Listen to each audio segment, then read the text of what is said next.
Hello, welcome again to my podcast and my YouTube channel. Today I have two guests instead of one, but very special ones, my dear friends and people I really admire. I've been thinking about this podcast and the topic of this podcast for a few months now. Well, not many because we haven't had the data for long. But as soon as I had the data in my hands, I said, I have to discuss this with specialists because it's so puzzling. And for many of us, it's a huge surprise. I'm not sure it is for them, but for many of my listeners, I know it is. So I have here today with me John Sommers-Flanagan. He's a professor at the University of Montana. And I also have Stacey Freedenthal. I have interviewed both. Stacey is the author of How to Help Suicidal Patients, a very good book that I always refer to my friends and to my clinician friends and to my audience. She's also a professor at the University of Denver. But they both have been working with suicide prevention for decades, and that's why they're here. The topic today, and I want to hear their opinion, we're going to have more peer-to-peer conversation style podcast today, less questions and more discussions.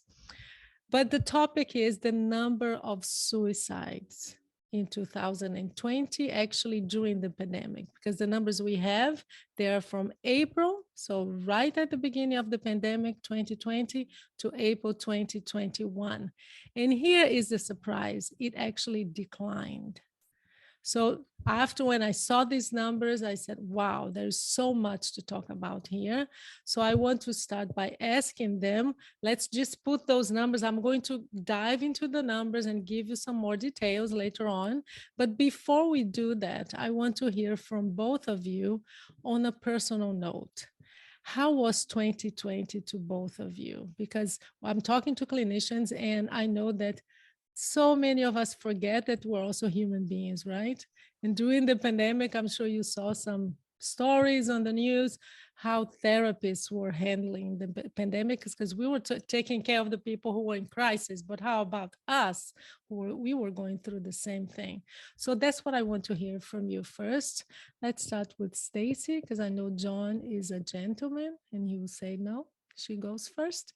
So Stacey, I don't want to be sexist. So I'm just saying he's a gentleman. Well, But then, anyway, am I a lady? That's the question. yeah. So can you tell me how was it for you personally? Because I know it was a struggle for many therapists. We were between lowering the number of clients and having this huge wait list. Most of us had to deal with that. So tell me for you as a human being, not just as a clinician and professionally, how was it for you 2020? Well, to give you an idea, I can't remember 2020. Wow. 2020 and 2021 are the same year to me. Like they just blend together. And so it's hard for me to break them apart in my mind. I mean, I was fortunate. I was very fortunate because I wasn't affected by the illness. I mean, I was affected indirectly, but I wasn't directly affected by the illness. My practice is small. I took my phone number offline. Mm-hmm. It was almost prescient, I think, because I did it right before the pandemic. Not related to anything that we're dealing with today. And so it's harder to find me. And so my wait list has been manageable. Mm-hmm. And so I'm not the best person to ask. I was actually asked to write a little essay about how my practice has changed, how I've changed as a therapist in the last 2 years. And I tried to write it and finally realized like it just hasn't impacted me the same way it has others. Because, also I have a day job. I'm an associate professor at University of Denver. And, so I'm not the best person to ask. It's been reasonably good. Well, I am going to refute and challenge you there because you're talking about as a clinician, but what I'm talking about here too is, for example, many people lost friends, They lost family members, and they lost friends, not just because they died by COVID, but because of the division. There was a lot of uncertainty. You had to change your routine. So personally, you were affected. Oh, That's what I yeah. mean. Oh, Yeah. yeah, you're right. I was answering purely as how has this changed me as a therapist, or how has it affected me as a therapist? But you're right. It's had a dramatic effect personally. I have a close family member who is very much aligned, or has been very much aligned with the philosophy of Trump and QAnon and anti-vaccine, plandemic. It's not a pandemic, it's the plandemic. And so that's been very, very stressful.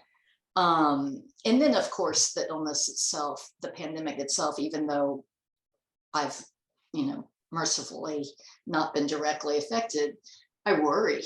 My mother's 81, and her cat died in the middle of lockdown. And so my husband and I drove 20 something hours to be with her because we couldn't fly. And I was, I felt sad for her that the cat that she had gotten with my father, who died 6 years ago now, had died. So personally, yes, it's been very stressful. And in that regard, if there's a spectrum, some people have been just devastated. I have students who have lost more than one family member to COVID. So, but the racial injustice that, the country's had racial injustice as long as I've been alive, and longer than that, but it just has become so inflamed because of recent killings by the police. Yeah.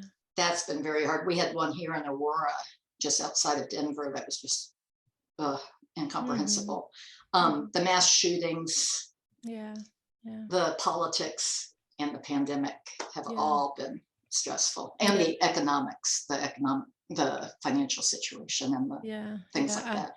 Yeah, I remember, at least for me, I remember feeling overwhelmed often. And I would always try to find a why. Why am I feeling like, because that's how my head functions. I'm always want to understand. And I would go, why not? That's the real question. Why would I not be overwhelmed right now, right? So that's what I kind of kept telling myself, so that I would take a break and do some more self-care. But I had to stop way more often than usual. So John, how about you? Tell us about you. Yeah, I can tell that you are a therapist because you're making us focus on our feelings to start with, and I'll try not to be too emotional. But my mom died of COVID pretty early in the process, and she had dementia, and she'd had it for many years, and so in some ways it was a relief, and so it was not a terrible thing. But for me, it was just an example of how much it can touch so many different people. I had a niece who had COVID for over 40 days, and she was really sick. My daughter recently had COVID, even though she was vaxxed, and my niece has rheumatoid arthritis, and so she was vaxxed. And it's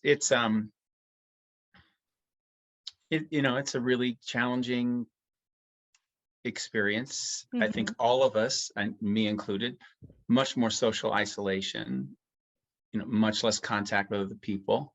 That's hard. It's not impossible.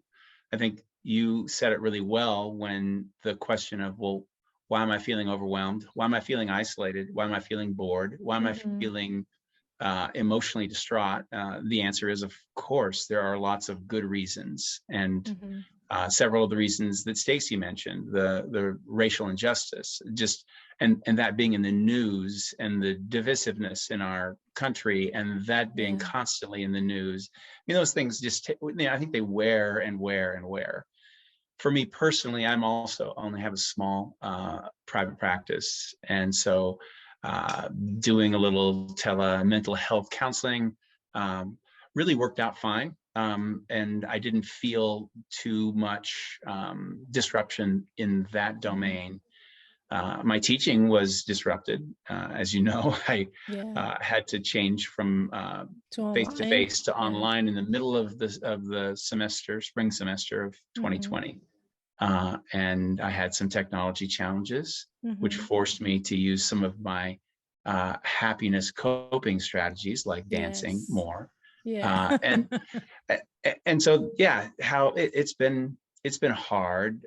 It certainly hasn't been as hard for me as it has been for so many other people. And so in that from that perspective, I also feel gratitude at the same time. Yeah. Can I jump in there? Of Yeah. course. Because I want to say I feel tremendous gratitude. One of the things I feel so grateful is the strength. And I mean, God, it's going to sound like I'm bragging or something, but I really just feel so grateful that my husband and I get along really well, because we've spent so much time together. But in addition to gratitude, I mean, I do feel a lot of gratitude, but I also feel this kind of survivor guilt. And John, even while you were talking, and I'm so sorry about your mother and about your other family members who have been affected. And even while you were talking, I was thinking like, God, I shouldn't have sounded so nonchalant. You know what I mean? And because they're just people, I mean, they're people who have lost their jobs, lost multiple family members, lost their health. Somebody I work with, she has lung damage. She had lost half the capacity of one of her lungs to COVID. And so, you know, so I do feel sort of like, and I'm sure I'm not alone in this, you know, that the disconnect between what is and what terribly could have been is sense of privilege, huh? Yeah, I feel the same. Privilege and fortune. And the more you look back, the more privileged you feel you were. That's how I see it. Absolutely. That's a good, you know, I think of privilege in other contexts, but that is an example of privilege. I have the privilege of not being stricken with stress and hardship in the same way as others from the pandemic. Yeah. And with all that in mind, I was also, yesterday, I took some time to look at what, you know, in suicide prevention, we call some of the risk factors. And that makes it even more puzzling, because I was looking at the numbers, for example, of domestic violence in the US. And let me just tell my listeners that we're going to focus on the US because these are the numbers we have. It does take a while for us to get it because unlike other types of deaths, with suicide, there is investigation many times involved. So it takes a while for the numbers to be final. And these numbers that we're going to give are still not final, but they're very close to reality. According to the CDC, it's like 99% of the reality, right? So, but in any case, I saw yesterday, I don't know if you guys had the chance to look at this, but the Lancet had research on mental health, which is of course a huge risk factor to suicide. And the data from January 2020 to January 2021, so that was the year of the first year of the pandemic when we had lockdown and everything, depression rose almost 30%. So worldwide, the numbers over 53 million people. And anxiety, the same thing, almost 26% of increase. So you have this huge increase in the mental health diagnosis all over the world. Drug overdose, it's a record. It was a huge increase, as you know. We had over in 1 year, and same thing, from April 2020 to April 2021, we had over 1,000 deaths of drug overdose, which we know it's not causation, it's not a cause, but there is a correlation between that and suicide, substance abuse. So to be specific, 100,306 lives lost. That's 270 deaths a day. Most of them, over 70%, were opioids. So we know that the opioid crisis is still there. It's actually much worse. It's record high. And the numbers are just staggering. When you look at this and you look at domestic violence, there was the United Nations did also a research, 13 countries, 13 countries, almost 17,000 women were asked about this. And 1 in 4 said that COVID had made things worse in terms of how safe they feel at home. And the house conflicts went up too. 70% of these women said that verbal and physical abuse was more common at home. 70%. That's huge, right? And 50% of these women between the ages of 18 and 49 reported having experienced violence or knowing someone who did during that year. So we look at these numbers and then we come to the topic of our recording today, of our episode. Suicide numbers go down 3%.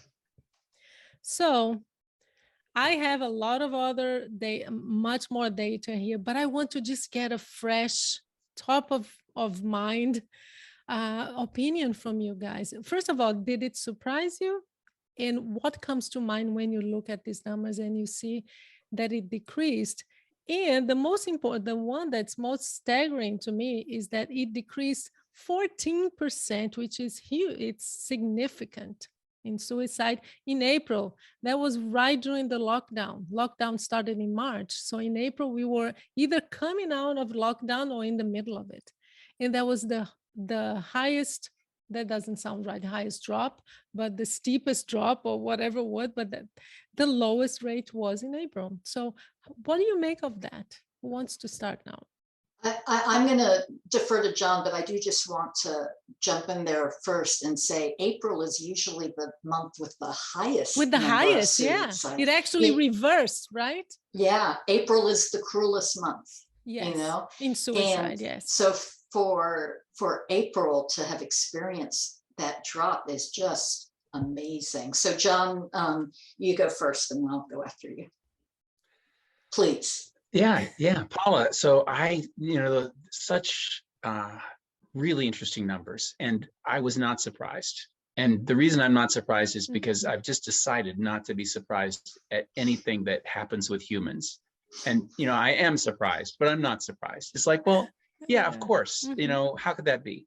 So essentially what you're saying, one possible conclusion is that lockdowns are really bad for mental health, but pretty good as a suicide prevention intervention, right? Well, how could that be? Well, there are just so many different explanations. And I know you are someone who loves meaning and maybe the existential principle of meaning making. And we are, as humans, really good at that. And I know we can create a whole lot of different explanations for why this might have happened. And so I want to just acknowledge to start with that my explanations will not necessarily be the right explanations, and that there are many, and that human behavior is always multi-determined, right? There are always multiple factors that especially are suicide, right? Especially suicide. Yeah, absolutely. So with that said, I have a couple of leading hypotheses. I'll just, if that's okay, I'll just share them. Sure. And then I'll be quiet. The first one is really about connection. Even though we are less connected, I think we're more connected in terms of the universal or universality in the struggle against COVID. And so I feel like there's, way back in 1983, 84, I took a course on social psychology from this really great teacher named Fran Hill. And she said, the old saying, misery loves company. She said, well, the social psych research is not quite in agreement with that. The social psych research would suggest that misery loves miserable company. So in other words, point. It makes a difference. It does make a difference. We don't want, if we're all in misery, it's not that great to have some happy people who are saying, cheer up. I mean, that never works. And so to feel like we're in this together, we're all in misery. There's just something really validating about that. Hmm. So that's one hypothesis I think that's possible. The other one that is in my mind a lot is attribution. That we are able, when there is a pandemic and all these horrific racial injustices going on, we're able to, I think, say to ourselves, yes, I feel miserable. And like you said earlier, there's a good reason for it. And that good reason is outside of myself. It is not in me. And so it really, in some ways, helps us to move away from self-blaming or that kind of sense of personal shame that can really trigger suicidal impulses, because we have a good reason for feeling as bad as we're feeling. So those are my two leading hypotheses. But again, I'm being creative. I know I'm making things up, but that's the way humans are. We try to make things up to explain phenomena. Mm-hmm. So the first theory is because although we were apart, we were more connected individually.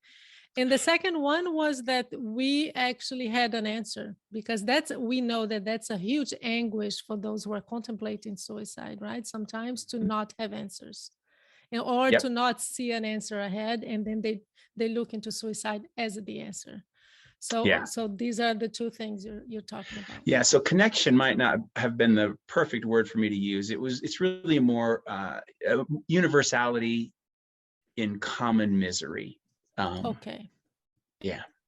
All right. Does that make sense to you, Stacey? Absolutely. And you know, I think John is right that there's probably 1,000 possible compelling explanations, but I found those two particularly compelling.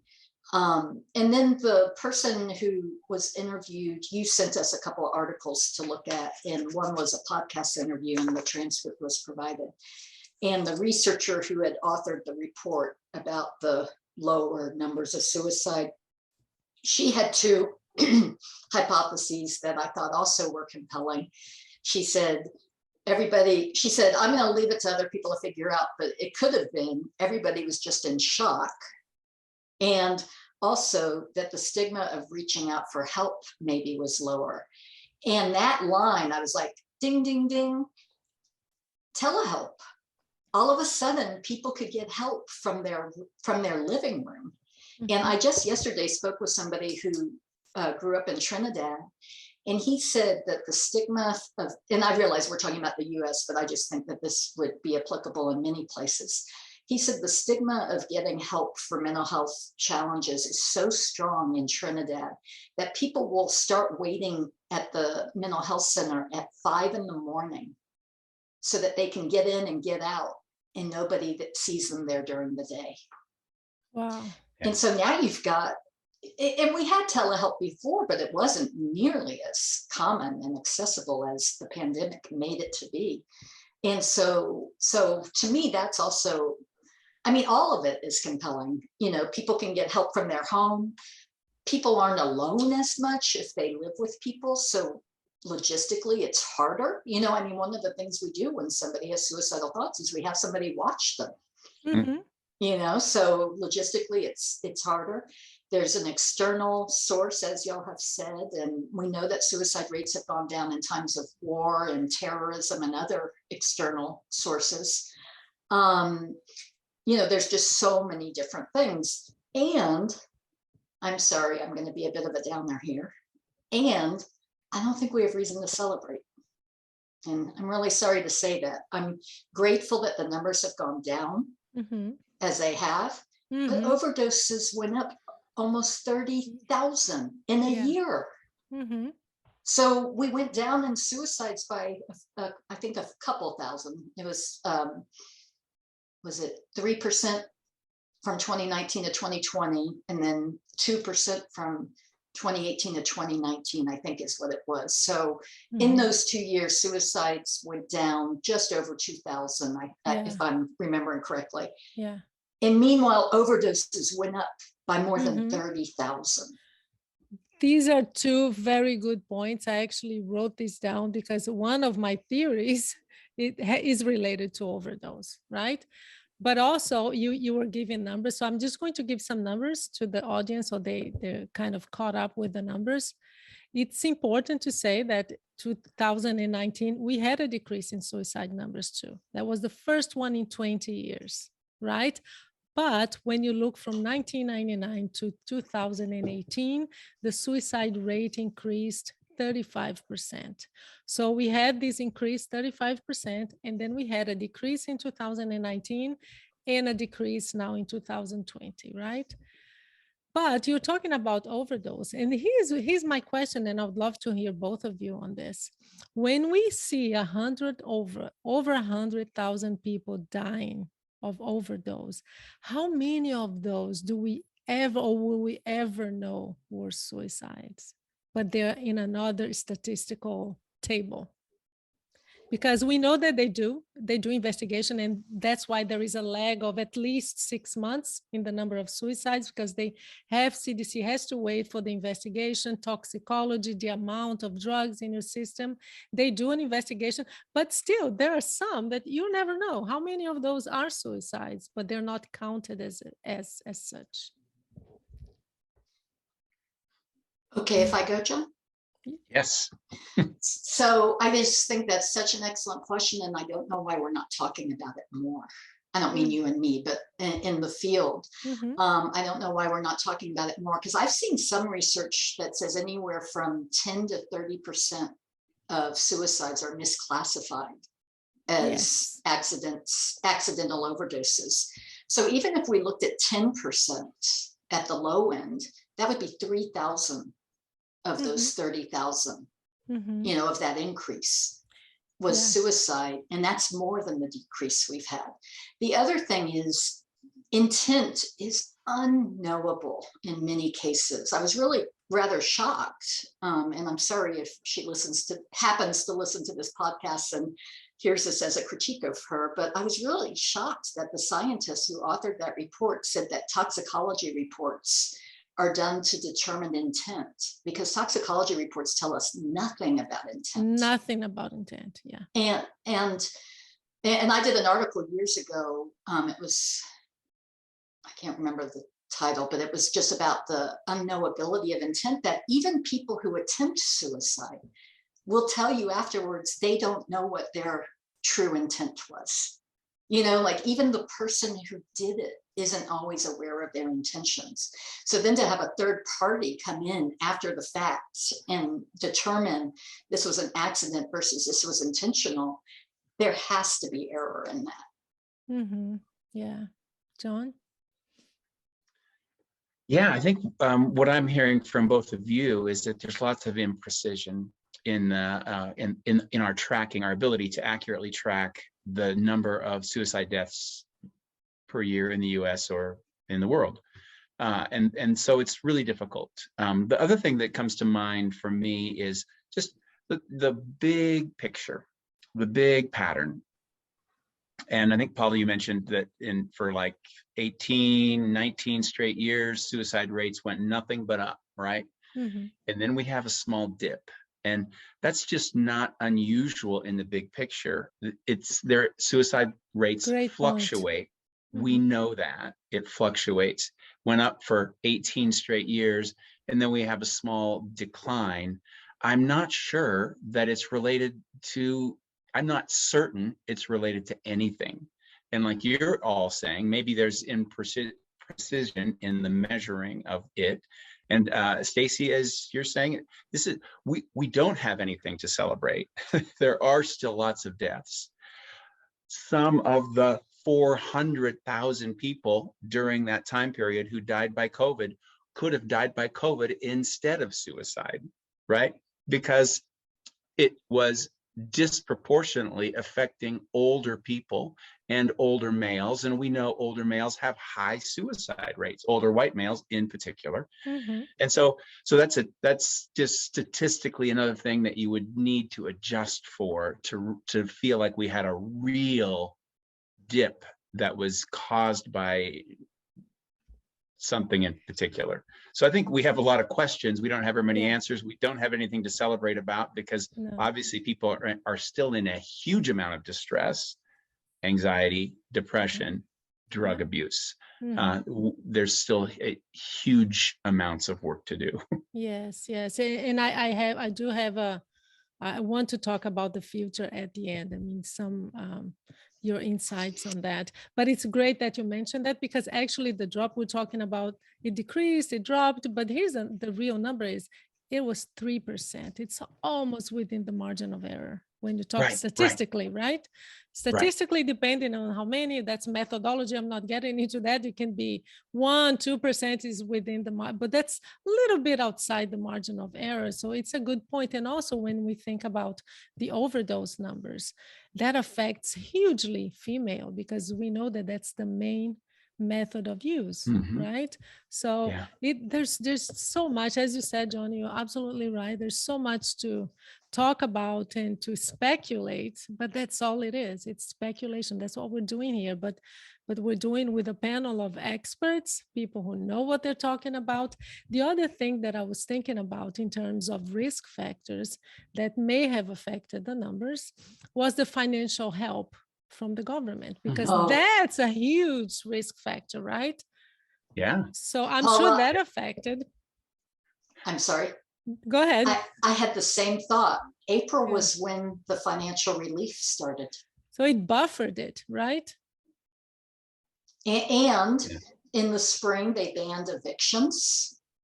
So people didn't have to worry. I mean, they had to worry, but they didn't have to worry as much about homelessness.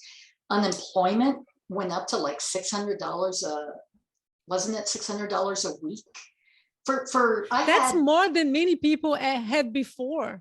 I was going to say, jobs, I had more than one client who experienced an increase in income from the unemployment, and the checks, what were they called? Not stimulus checks, but the relief that we got.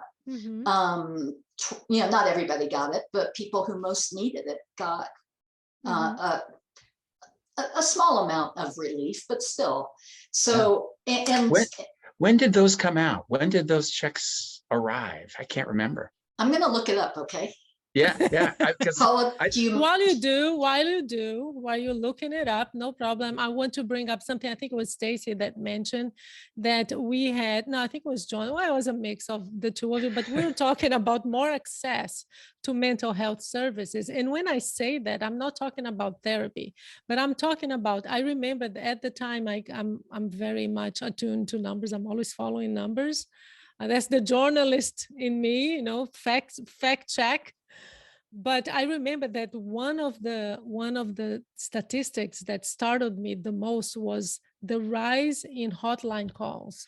At the time, in some places, 900% up. So that's mental health help too. That people, because everybody was talking about mental health, everybody was talking about anxiety. The news was every day about anxiety and how mental health now is an issue and how the governments have to have policy. So it was the headline for at least a year. It still is, but it's faded a little bit. But during that year, everybody was talking about mental health challenges. So the stigma went down. People search for help, even if it's informal, not necessarily therapy. So that I'm sure helped too. And I would be curious to see, I think this would take some very granular research, but I would be curious to see, did the lifting of restrictions of interstate practice affect help seeking and perhaps indirectly help with suicide rates? Because all of a sudden, all these governors said, you don't have to be licensed in our state to practice therapy here.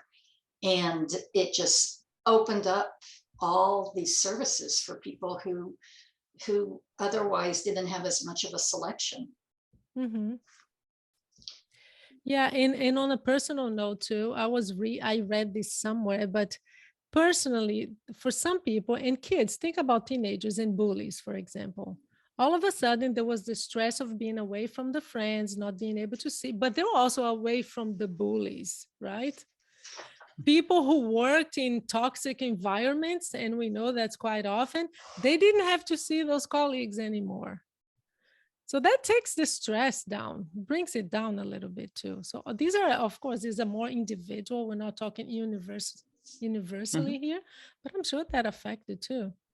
Oh, Yeah. I know for a fact that that's affected many youth. And when you think about it, I mean, this is contradicted by the fact that youth did have an increase last year. The decreases were more in middle-aged and older adults and young people did have an increase, although I think for girls it wasn't statistically significant.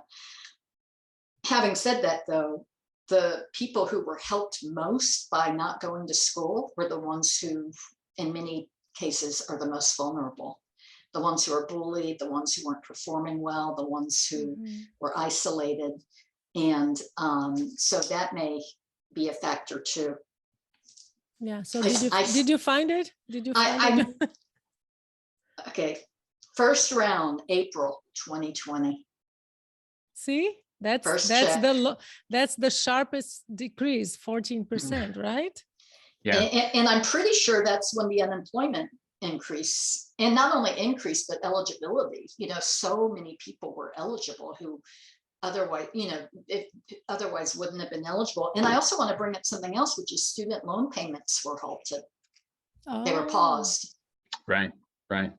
And yeah, so this is I mean, one of the things I'm hearing, just to summarize, this is a situation where, and I don't want to get political, but the social safety net, right? This is the community public safety net of these checks that come in the mail, the increased unemployment, the halting of payments on student loans. This is a social safety net. This is a government intervention that has direct financial implications. And maybe it gave people this thing that is occasionally related to suicide called hope. I mean, and money is obviously one way that people feel empowered and more hopeful about their future. It's certainly not the only way, but it could. And I thank you for looking that up, Stacey. I think it's amazing it was April. Yeah. And the other thing too, related to jobs, is that a lot of people left, right? They were unhappy in their jobs. And we know the impact that it has on mental health. And then suddenly, I mean, we're talking about this great resignation. It's still there, right? How many of you have been to a restaurant and they're closed, or a store they're closed due to staffing? It's still going on, but that has an impact too, because it empowers you. It tells you, okay, I'm going to make a decision that's going to be for my future and for my mental health, for my happiness. And John knows about happiness. I want to, later on at the end, I want you to talk about your new course, your online course, because I want to take it. But yeah, so it's just so many. We can talk for hours and hours and hours. But I want to talk about the future. And that's how I want to end at least this block, talking about the suicide numbers. What are you thinking about the future? Because there is, and John brought that up, and Stacey said, there is no reason to be optimistic or to celebrate. Let's not lower our vigilance. So what do you think about that? Because we still have historically high numbers of suicide. I was really struck in the Lancet article that you sent us. The authors were very plain and clear. Not addressing this is not an option. You know, they said not addressing the increase in depression, not addressing the increase in anxiety is not an option. And I think, John, you're absolutely right. And I think it is political, and we need to be political, that suicide is a social justice issue in many respects. For decades, it's been treated as something that just happens between the ears, you know, that somebody's mind goes awry and they have mental illness and they kill themselves. But the evidence is very much that social conditions influence suicide rates. And so I think, you know, I think we need to take account of how can people feel, you know, hierarchy of needs. How can people have access to shelter, to food, to creature comforts, to healthcare? what can we as a society or we as a government do? And I really hope that in the years to come, people will do research and look at suicide rates by country according to how big of a social safety net they have. Because my hunch is that the countries that provided more for their people, and some already do, I mean, through socialized healthcare and things like that, that they'll have, less suicides per capita than those who don't assist people with living. Yeah. Yeah.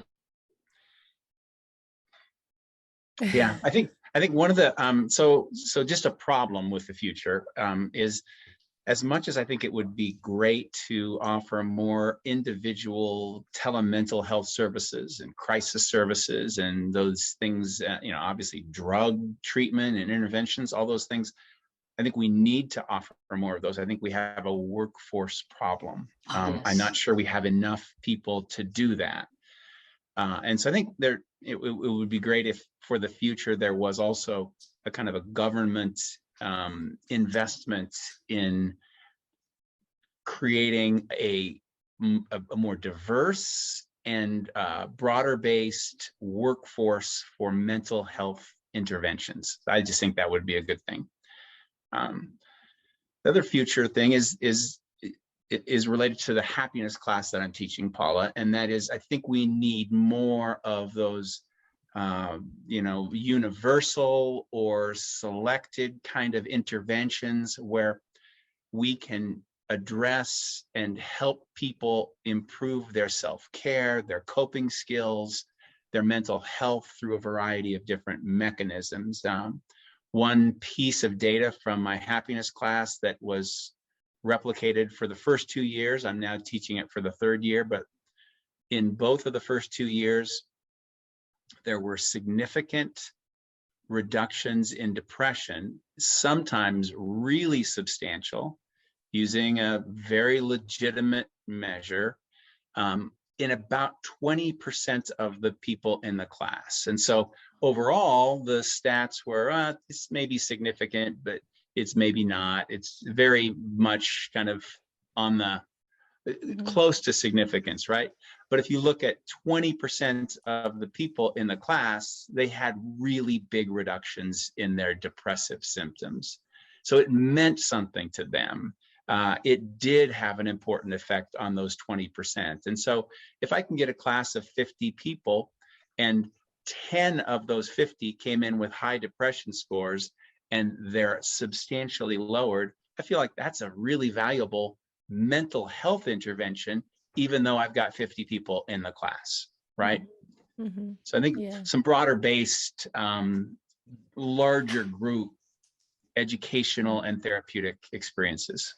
Yeah, and when I think about the jobs and what we're calling the Great Resignation too, one thing that comes to mind is that that's a very positive thing that will have a social impact, because those who are hiring now, they know they have to offer higher salaries, right, better benefits, and that has an impact on the employee's future, doesn't it? So that's a positive thing. But the negative for me in terms of future is the continuation of uncertainties. We already have more deaths now than we had last year. And we are always hoping we have vaccines. Of course, it has improved immensely, but there's always a new strain coming up. And what does that mean? So this continuation of not knowing what's going to happen, that's to me a huge negative. I don't know if you guys agree with that. I agree, and I also think that what we've experienced in the last 2 years is not going to end when the pandemic ends. You've got children. And this is not a political statement. I'm not against closing schools, things like that. But a byproduct of that is that you've got children who have missed out on important education and socialization skills. You've got 20-somethings whose careers are going to be impacted for decades. They graduated from college and there wasn't a world to get a job in. you know, or a Yeah. full world. And so I'm very nervous. And I mean, I sound so pessimistic, and I don't mean to sound pessimistic. I would love to have, you know, my concerns proven wrong. Yeah. Yeah. So, but I am worried. Mhm. I do John, agree. oh, Lots of sorry. uncertainty, and lots of reason for pessimism. I think at the same time, you know, one of the things that I really think is important for all of us is to maintain some balance, right? Mhm. And so, as much as I totally agree, there's a lot of room for uncertainty and pessimism. I also think that there are little glimpses and positive things that we can say. Well, there's also a little room for optimism too. Mm-hmm. There's some positive news here and there. Yeah. So. Says the happiness professor. So speaking of that, I want to end on two notes here. One, I want John to talk about the course, and for those who are interested, how can you enroll? The second one is, Stacey, you mentioned you have a new book. Is that a new book or a new edition? But I want you to talk about that too. So John, Sure. tell us about your course, because I'm the one that is very interested in that too. So I'm interested. so it's a 3-credit semester-long course that also is open to people who don't want to take it for credit. And if you just want to take it and be a community non-credit participant, you can do that. It is $250, and most of the money, or a chunk of the money that we raise from that people pay as community participants, goes back to support our counseling program. It's not money that comes to me directly, but it's actually money that goes into our department. So I like to say that. And if you do the math, it's about, you not only get a bunch of lectures from me, which of course, you know, how could it be any better than that? That will make everyone happy anyway. But also we have this experiential group, lab group that people meet via Zoom with maybe 5, 6, 8 people, and we put people together, and it's all about practicing some of the what we call evidence-based happiness promotion activities. They don't work for everyone, right? Gratitude works for some people, acts of kindness works for some people, 3 good things works for some people, but we have everyone trying out these different, quote, evidence-based happiness interventions, and then talking about them. Mm-hmm. And then they talk about other things, whatever they want to, with their small groups. Mm-hmm. We also have the opportunity as an option for people to have individual counseling with a sort of a happiness coach or a wellness coach. And those wellness coaches are our master's students in counseling. And they can see people for up to 8 sessions to kind of coach people through goal setting, through how do you cope when you don't meet your goals, because that really is painful for many of us, right? And so it's sort of a 3-layer intervention, if you want to call it that, where they get the general information from me via lecture and homework assignments to practice. They're in small groups to talk, and then they can meet with an individual wellness or wellness counselor, wellness coach, who will help them to focus on their individual needs. Is it weekly, and how long does it last? So the course is, I like it when people tune in live, but people can actually take it asynchronously. So it's Tuesdays and Thursdays from 1 to 2:20. And most of my lectures are Tuesdays. After about the 3rd week, the lab meets during the Tuesday, or during the Tuesday part. And then Thursdays, I do most of the lecturing. Okay. All right. People can sign where up can through they the find university. it? People Yeah, can sign up through the University University of Montana. Okay. They can find it on my blog, which I'm trying to post all the time about how people can sign up. Because here's the funny thing. The hardest thing about happiness and well-being is that most of us know what we need to do. And taking a happiness course might be a good idea. Most of us know what we need to do to make ourselves feel a little bit better. But finding the motivation and the follow through, that's the challenge. And so I would encourage people to just take the step, whether it's signing up for a class on happiness, or going to see a counselor, or calling or texting a suicide helpline. It's hard to get the inertia to do the things that could make our lives better, that could make us feel better. calling friends, reaching out to relatives, making those connections. I mean, again, we know exercising, we know a lot of the things that will help us feel better. I encourage everyone to find the motivation to do it. Yeah, one And of the reading things. Stacey's book, Stacey's Yes. book would be another one. We'll go to your book, but before we do that, I want to say two things. One thing that helps, and I'm sure that's a tip you give to your students, is find someone, a friend, whoever, your partner, to hold you accountable. Do it together.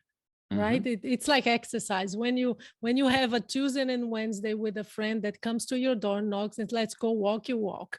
So find someone to hold you accountable and to do it with you. It's more fun too.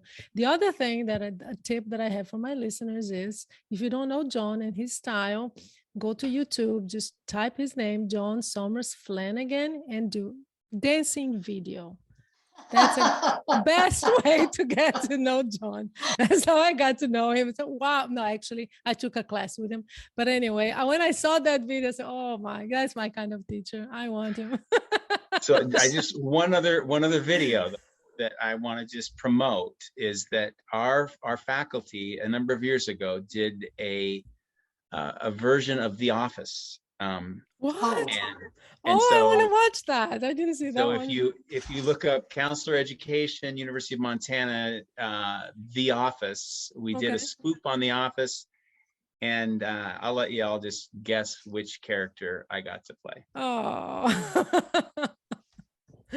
Stacey, your book. So what is it? When will we have it? When can I hold it?